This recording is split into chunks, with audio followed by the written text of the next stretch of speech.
Maiatzaren hasieran etak bere jardueraren behin betiko amaiera iragarri bazuen ere Euskal Herritik kanpo oihartzun gutxi izan du bertan gizarte zibilak jositako bake prozesuak. Erronka nagusiak haseta, aurrerantzean Espainiako herri eta hirietan euskal bakegintzaren prozesua ezagutzera ematea da orain foro sozial iraunkarraren helburu nagusia. Horretarako gaur, Bartzelonako udalarekin eta Fundipaurekin elkarlanean, bakea eraikitzen izeneko jardunaldiak antolatu dituzte biktimak, gaian adituak diren abokatuak eta politikariak islari hartuta. Jardunaldiaren atarian elkarrizketatu dugu Ane Muguruza, 1989an estatu aparatuei lotutako atentatu batean hil zuten Josu Muguruzaren alaba.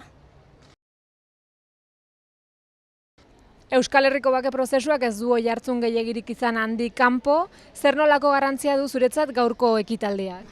Bueno, azkenean lortu dena da Euskal Herritik kanpo ateratzea gatazkaren konponbidearen auzi hau, eta Bartzelona batean gai honen inguruan aritzea oso pauso importantea da, ematen digulako aukera zabaltzeko benetan gure herrian ematen ari den eszenatoki importante hau azaltzeko eta batez ere babesa jasotzeko, benetan konponbide justu bat eman ahal izateko gatazkaren bukaera honi.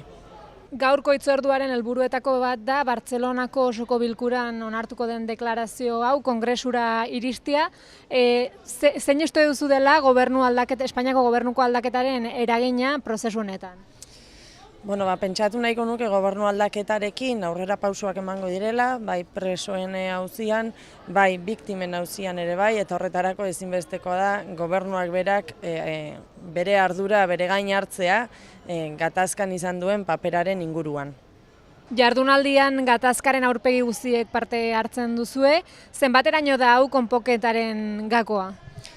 Azkenean lortu da, gutxi gora bera, gatazkaren ondorioz sufritu diren min edo sufrimendu desberdinak mahai gainean jartzea, eta horretarako mahai aberasgarri hau planteatzea oso pauso importantea da. Azkenean beti esan izan dugu, estatuaren biktimok esan dugu, biktima kategorizatu izan direla, lehenengo mailakoak eta bigarren mailakoak egon direla, eta horrelako foroekin lortzen duguna da, biktima guztiak mahai gainean eta maila berean jartzea. Orduan, nik uste dut izan daitekela aurrera pauso bat biktimen trataeraren inguruan mintzatzeko.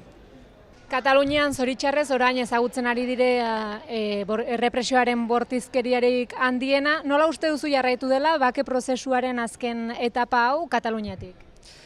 Agian sentsibilizazio handiagoarekin, beraiek bizi izan dutelako guk hamarkada luzez bizi izan dugun errepresio gordina. Eta horrek agian empatizatzera eraman ditu eta guretzako egia esan babes izugarria da, ez?